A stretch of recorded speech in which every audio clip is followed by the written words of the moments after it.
There we go. Okay. You ready? It? Yeah.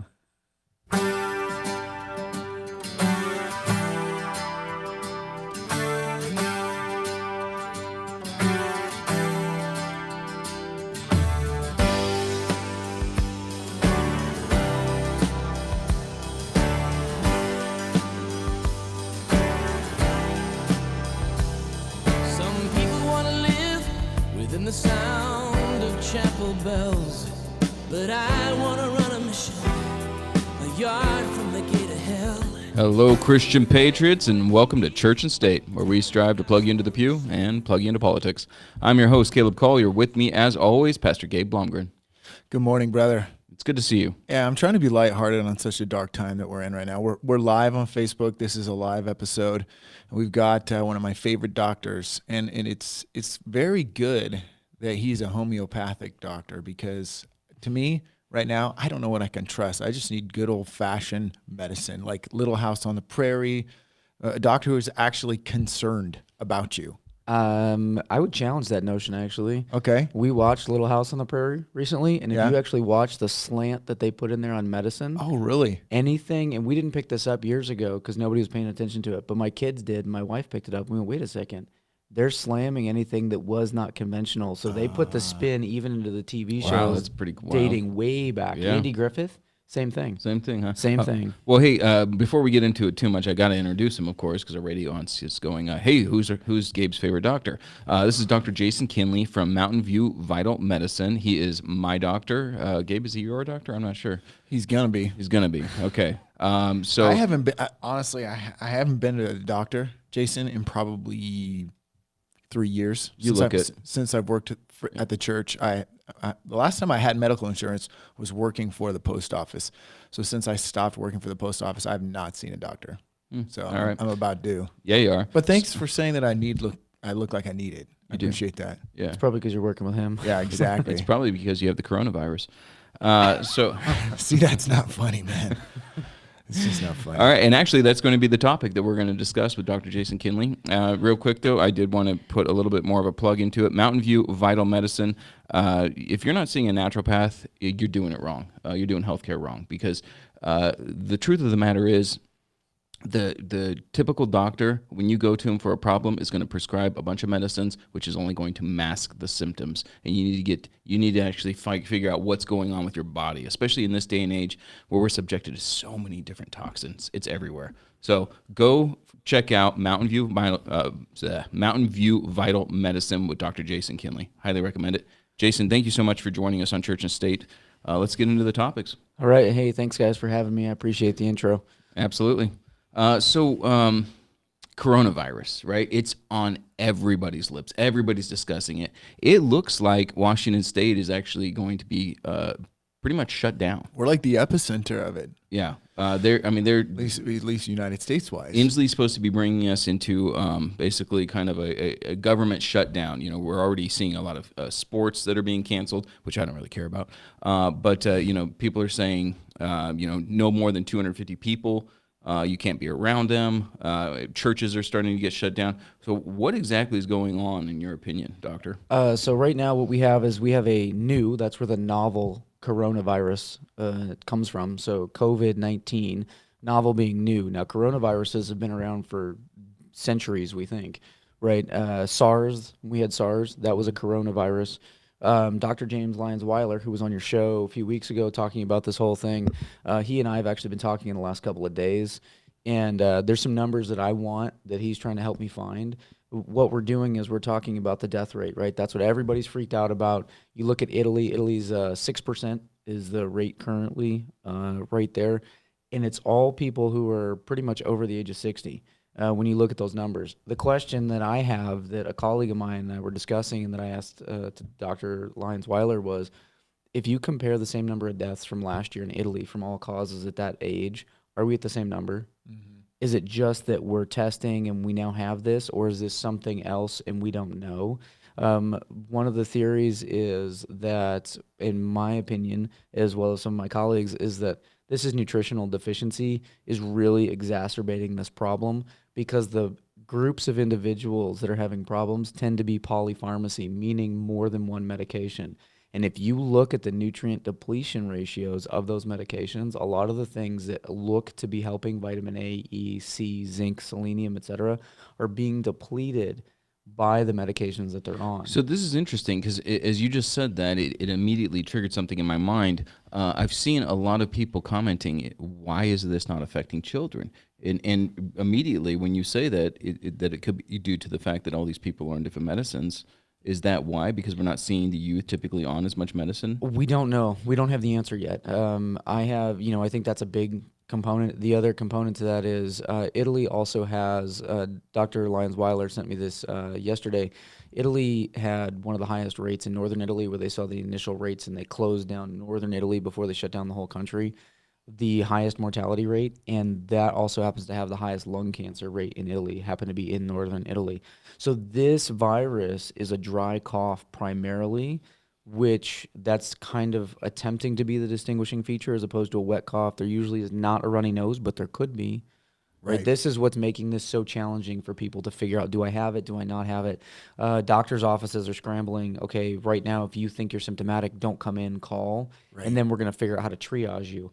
The big concern, and I do agree with this concern, is that people are going to run into to hospitals and they're going to overwhelm the medical system because our medical system sucks. It just does. There's no other way around it. We don't have enough hospital beds. And if you go in there where you already have people with these really serious conditions, that's who should be in the hospital. You now are putting those individuals at risk, but they're the ones that have access to testing supplies. So we're really kind of at this weird, like, what do we do? And that's where I come back to nutrition. Here's another interesting piece that's going to complicate this, I think. Vitamin A, people are talking about vitamin A. Well, you can get synthetic vitamin A. Okay, so that's the retinol forms that are in supplements, in some of them. There was a study done, I can't remember, within the last 10 years. They looked at smokers, which means they already have a lung problem, and they gave them synthetic vitamin A, and it increased the rate of problems for those individuals. Wow. So the question is, if this disease is attacking the lung, it's already weak, and you give a synthetic vitamin A, are we going to actually do more harm and actually potentially exacerbate this? And the answer is maybe. Maybe that's going to happen. So you need beta carotene. If I'm going to supplement somebody high dose, and we're talking 25,000 IUs, we're talking really high dose, short term, we're doing beta carotene for me, because I don't know if you already had a pre-existing lung problem. This is why you need your own physician to help you navigate this kind of stuff, okay? But that's one thing. The other thing that they saw with the SARS virus is that selenium, which I have seen very, very few threads, posts, comments from anybody talking about selenium deficiency. Right.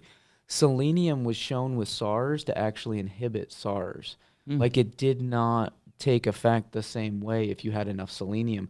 So if anybody watching this program is a magical donor and wants to help us out, one of the things that Dr. Lyons-Weiler and I were talking about doing is, if we can find somebody who could help us get our hands on selenium, who wants to underwrite that, send it to all the nursing homes in Washington State. Let's see if we can suddenly slow this down with it's inexpensive for a bottle. It's like $10. So instead of buying toilet paper, perhaps people should be buying, I think it's Brazil nuts. Is that where the I would, you know what? If you're going to buy 10,000 rolls of toilet paper, spare one, send us the $10. We'll find a bottle and give it to somebody. There we go. This is a respiratory illness. This is not diarrhea, with rare exception.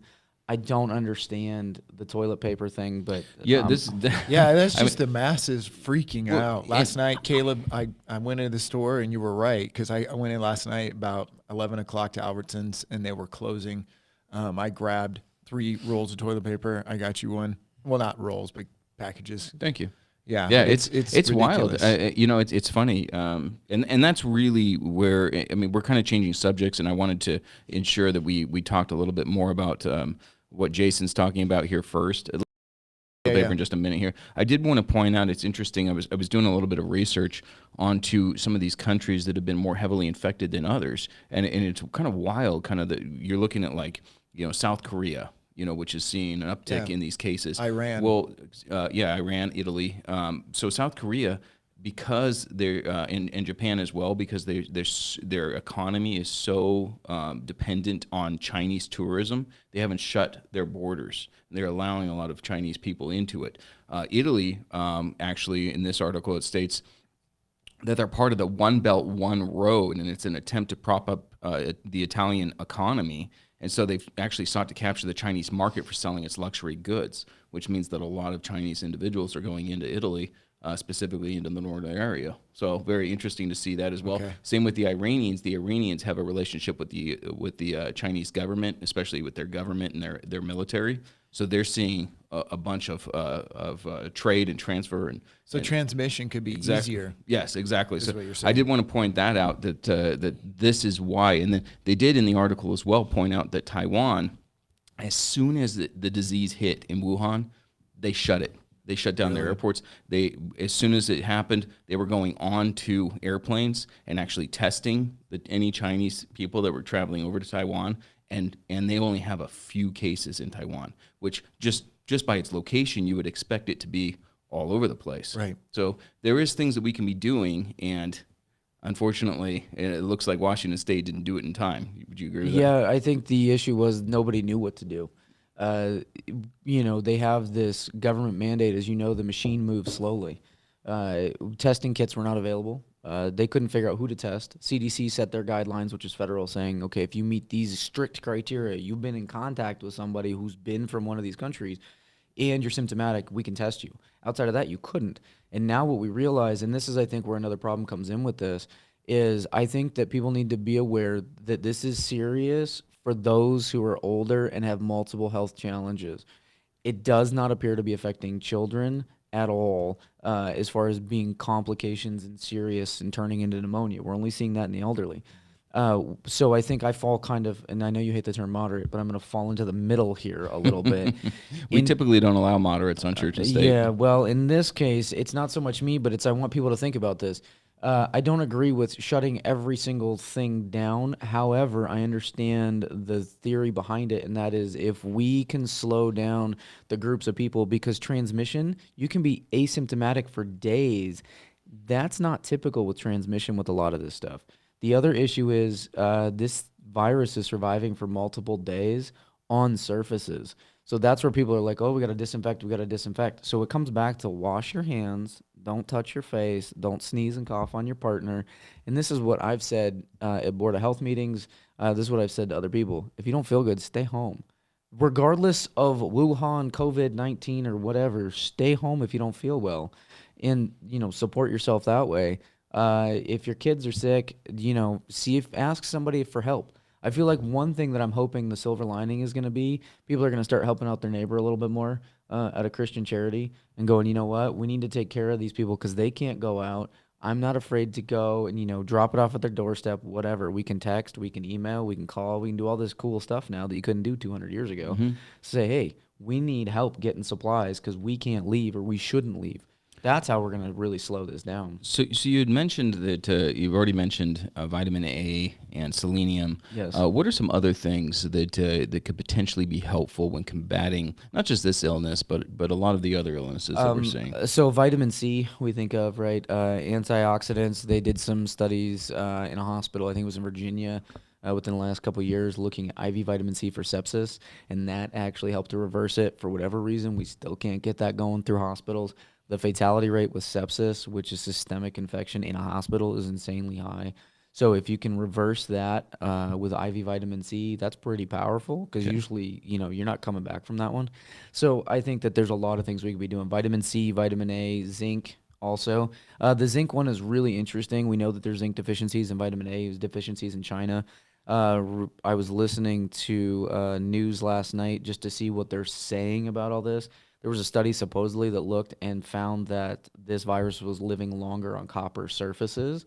Well, that's interesting because zinc and copper have this interplay in the body.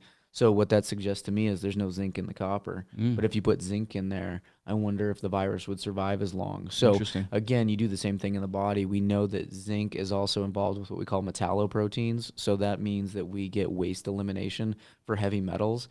Well, chronic infections can sequester metals. So if you've had some kind of long-standing infection, you may be sequestering metal anyway. So having zinc involved in your health care is usually important. Dosage, again, depends on the patient, so you got to find a physician. What about elderberry syrup? Elderberry can be great. It's antiviral. You do have to watch for a thing called the cytokine storm. And that is where you start to get swelling and redness. And there are some problems with a few products. And what I'll tell you is this madness is spilling over from the conventional side where they can't get PPE, which is personal protective equipment. You can't get gowns, gloves, masks, right? It's carrying over through all facets of healthcare. Companies that I normally order supply from, I can't get. Stuff is out because people are panicking and buying. So one of the things I'm going to start doing here in the next week or so is I'm going to be starting to do what we call Myers cocktail pushes. Basically, it's nutraceutical through of IV, but it's just in a large syringe and we push. So I'm going to be adding that because at least I have something that I can give people. How much does that run you? Unfortunately, because of the supply, market and demand, right, we're probably talking $225 to $250 to do one. Okay. So I'm trying to reserve that for people who need it. Yes. Because it's expensive. And so if you're like, well, I got a friend that wants it and they're not your patient, call the office. We'll see what we can figure out. Okay. But, I want to get that stuff in for patients. We can do straight IV vitamin C through a syringe. We can push that as well. Those are all helpful. Enough rest, water, exercise, and basic hygiene. There we go. I got to bring up one more because Gabe loves it when I say this. How about colloidal silver? Because Yes. I make my own, right, Gabe? He's a vampire killer by night, so he's got a good approach to silver and silver bullets. Okay, so what I'll tell you about silver, colloidal silver does work to some extent. The extent to which it's going to work for this, I don't know. I would think that if you could do a nebulized form, safety would be a question there because I don't know, right? Especially if you're making your own, I'm not going to say that that's a great idea. I'll leave that up to you to try.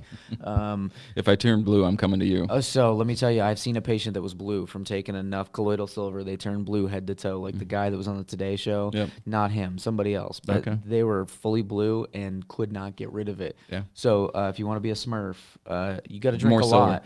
Now one other one, because I did read a very interesting story. It was a substitute teacher from Great Britain who was actually in Wuhan, and he ended up catching it, the COVID-19, and he actually refused the traditional treatment.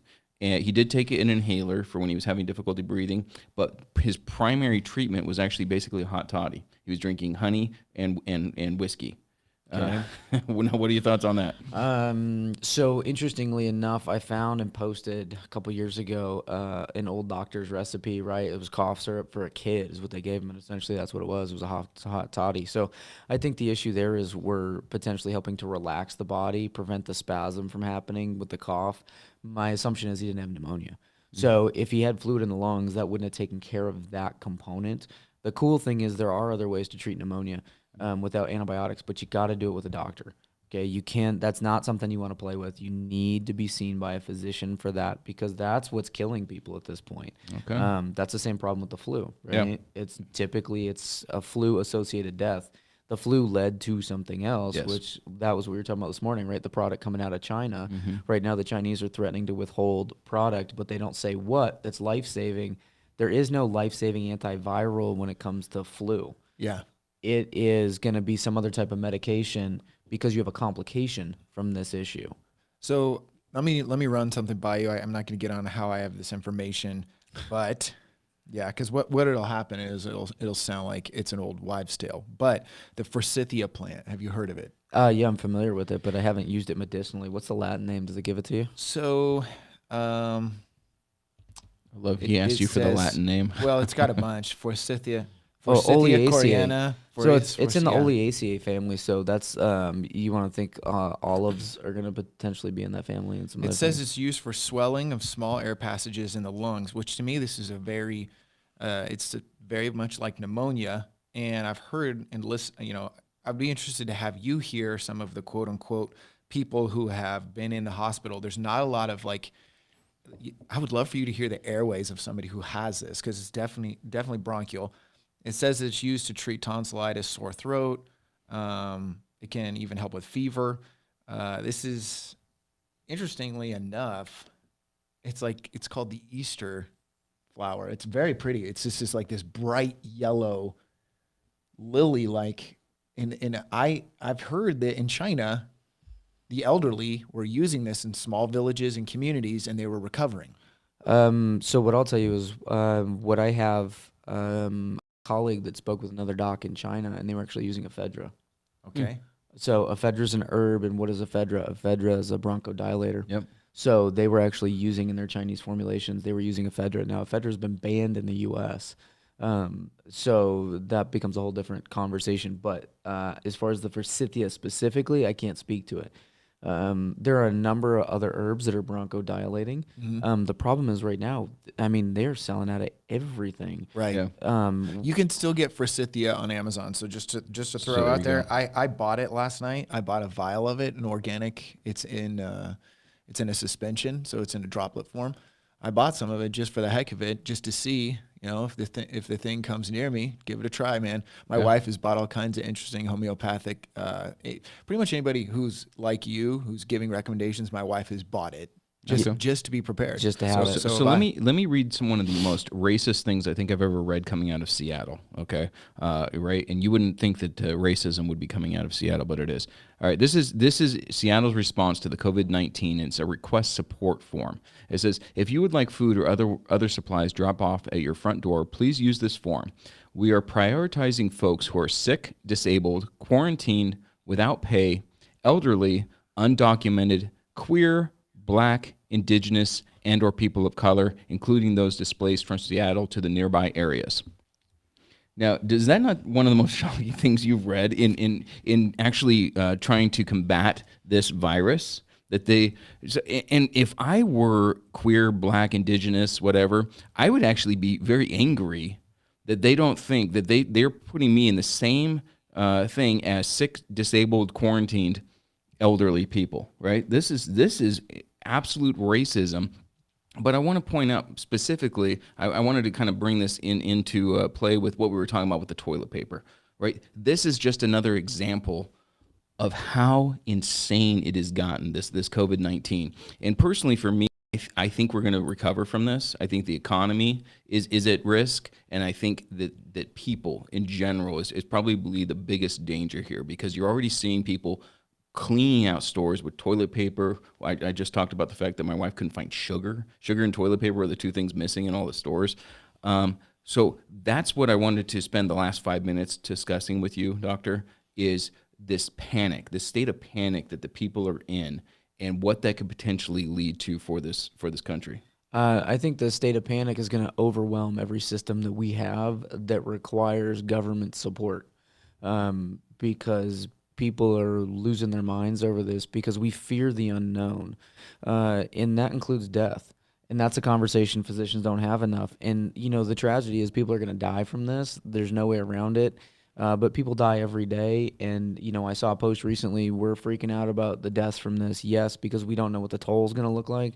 But we're not doing anything with this kind of emergency funding for veteran suicide. We're not doing anything with this kind of budget for the homeless crisis even. Suddenly, we've got an issue that's going to wipe people out that are over the age of 60, 65, and now we've got a major problem, and we're going to dump all this funding and shut everything down. I get it, but, people are just, you're hoarding stuff that really, again, I don't understand the toilet paper thing. Clean water, are you worried that the water supply is going to be tainted? I'm not sure where this is going. And if we stop and take a deep breath and realize, if we do the really basic stuff that we talked about, go in, call your physician if you need to. I mean, I have treated so many, not cases of this, because I haven't seen any yet, right? I have seen a ton of crazy things that you're not supposed to be able to treat with really basic stuff that we're talking about. And that's kind of the goal here.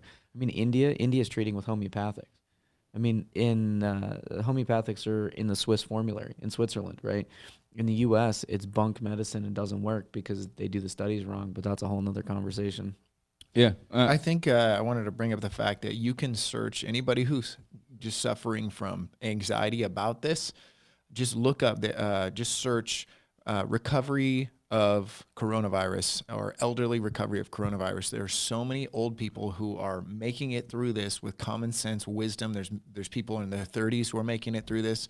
And I think what people need to hear is how people have already gotten through this. So this is coming to us 20 days late. This has already happened in a major nation. And if you have anxiety about it, how would I survive this?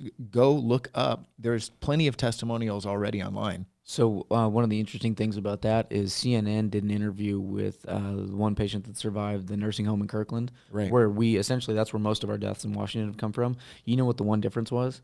They have a student currently in naturopathic medical school over there, or somewhere in the country, but I think it's over there, and they survived because of the protocols they had put them on by supporting the immune system. That was it. That's how that one person made it, and CNN got it on tape. I mean, it's out there nationally. I'm not but surprised to hear that. nobody's picking that one up.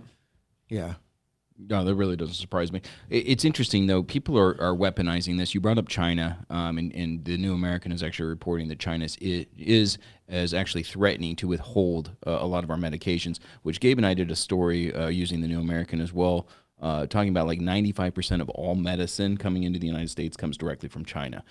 So it is scary to see that this is weaponized. Now, obviously, we were talking off camera, the fact that, the antibiotics aren't going to help with this, but still, if they withhold any type of medicine, it potentially has very dire effects on the United States. The other one, too, that I wanted to bring up here is there was a Democrat city councilwoman named Candy Sedabasa.